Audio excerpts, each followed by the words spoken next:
રાજ્યમાં સવારે 8 વાગ્યાથી 10 વાગ્યા સુધીમાં 33 તાલુકામાં વરસાદ। સવારે 8 થી 10 વાગ્યા સુધીમાં માળિયા હાટીનામાં સૌથી વધુ 2.24 ઇંચ વરસાદ, તો કેશોદમાં 1.42 ઇંચ જેટલો વરસાદ। સવારે 8 થી 10 માં તાલાલામાં 1.42 ઇંચ વરસાદ, તો ઓલપાડમાં 1.26 ઇંચ વરસાદ। સવારે 8 થી 10 ના ગાળામાં વાગરામાં 1.18 ઇંચ વરસાદ, તો વંથલીમાં 1.2 ઇંચ વરસાદ। સવારે 8 થી 10 ના ગાળામાં કોડીનારમાં 19 મિલીમીટર વરસાદ, તો હાંસોટમાં 15 મિલીમીટર વરસાદ। સવારે 8 થી 10 માં બારડોલીમાં 12 મિલીમીટર વરસાદ, તો સૂત્રાપાડામાં 11 મિલીમીટર વરસાદ નોંધાયો।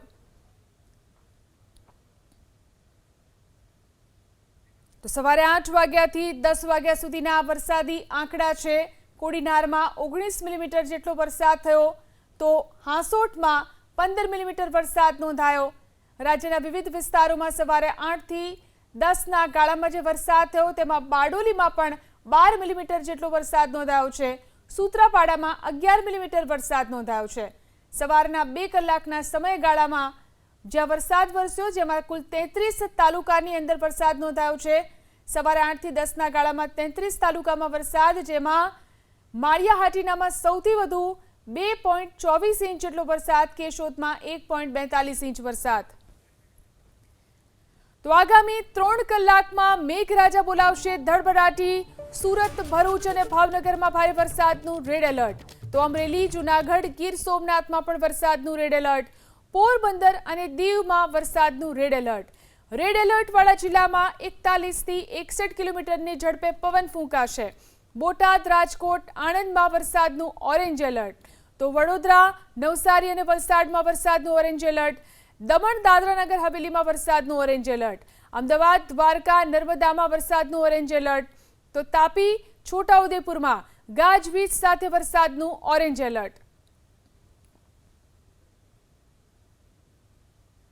રાજ્યના અનેક વિસ્તારોની અંદર વરસાદનું રેડ અને ઓરેન્જ એલર્ટ આપવામાં આવ્યું છે। જે રીતે વરસાદની આગાહી કરવામાં આવી છે, દમણ, દાદરા નગર હવેલીમાં વરસાદનું ઓરેન્જ એલર્ટ આપવામાં આવ્યું છે, તો અમદાવાદ, દ્વારકા અને નર્મદામાં પણ વરસાદનું ઓરેન્જ એલર્ટ આપવામાં આવ્યું છે। તો તાપી, છોટાઉદેપુરમાં પણ ગાજવીજ સાથે વરસાદનું ઓરેન્જ એલર્ટ આપવામાં આવ્યું છે। આગામી 3 કલાકમાં ભારે વરસાદ થઈ શકે છે। રેડ એલર્ટ જ્યાં જ્યાં આપવામાં આવ્યું છે તેની જો વાત કરીએ, ભરૂચ, સુરત, ભાવનગર અને અમરેલીમાં, આ ઉપરાંત જૂનાગઢ, ગીર સોમનાથ, પોરબંદર અને દીવમાં પણ ભારે વરસાદ થઈ શકે છે। ઓરેન્જ એલર્ટની વાત કરીએ તો બોટાદ, રાજકોટ, આણંદ, વડોદરા અને નવસારીમાં વરસાદનું ઓરેન્જ એલર્ટ અપાયું છે। વલસાડ, દમણ, દાદરા નગર હવેલી અને અમદાવાદમાં પણ વરસાદનું ઓરેન્જ એલર્ટ આપવામાં આવ્યું છે। આ ઉપરાંત દેવભૂમિ, દ્વારકા, નર્મદા, તાપી અને છોટાઉદેપુરમાં પણ વરસાદનું ઓરેન્જ એલર્ટ। યલો એલર્ટની વાત કરીએ, ડાંગ, સાબરકાંઠા અને અરવલ્લી, આ 3 જિલ્લામાં યલો એલર્ટ। આ ઉપરાંત મહીસાગર, દાહોદ અને પંચમહાલમાં પણ વરસાદનું યલો એલર્ટ આપવામાં આવ્યું છે। તો વરસાદને લઈ હવામાન નિષ્ણાત અંબાલાલ પટેલની આગાહી। દક્ષિણ ગુજરાતના ભાગોમાં અનરાધાર વરસાદની શક્યતા।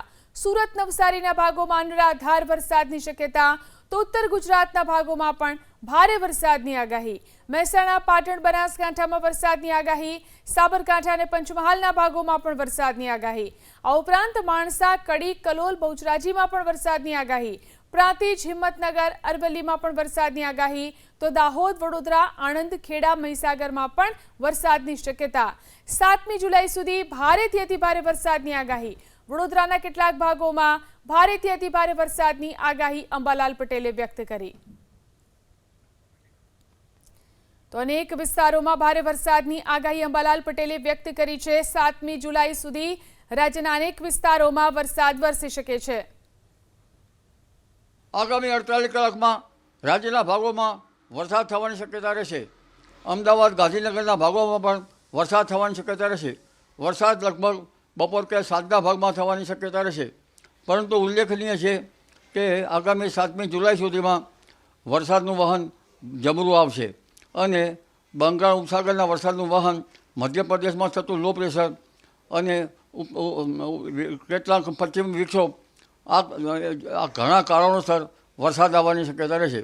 લગભગ અરબ સાગરનો ભેજ અને બંગાળ સાગરનો ભેજ વેસ્ટર્ન ડિસ્ટર્બન્સમાં મર્જ થવાની શક્યતા રહેશે, જેના લીધે ઉત્તર ગુજરાતના ભાગોમાં વરસાદ થવાની શક્યતા રહેશે.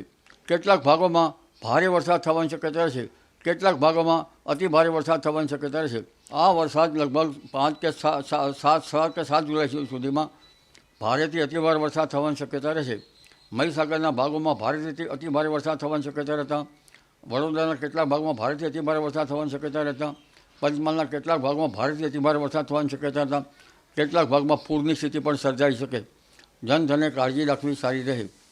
આ ઉપરાંત લગભગ દક્ષિણ ગુજરાતના ભાગોમાં તો અનરાધાર વરસાદ પડવાની શક્યતા રહેશે, જેના લીધે કેટલાક ભાગો જાણે બેટમાં ફેરવાતા હોય તેવું જોવા મળશે, જેના કારણે સુરત વગેરે ભાગો અને નવસારી, ભરૂચ વગેરે ભાગોમાં નીચાણવાળા ભાગોમાં લગભગ પાણી ભરાવાની શક્યતા રહેતા જનધને કાળજી રાખવી સારી રહે.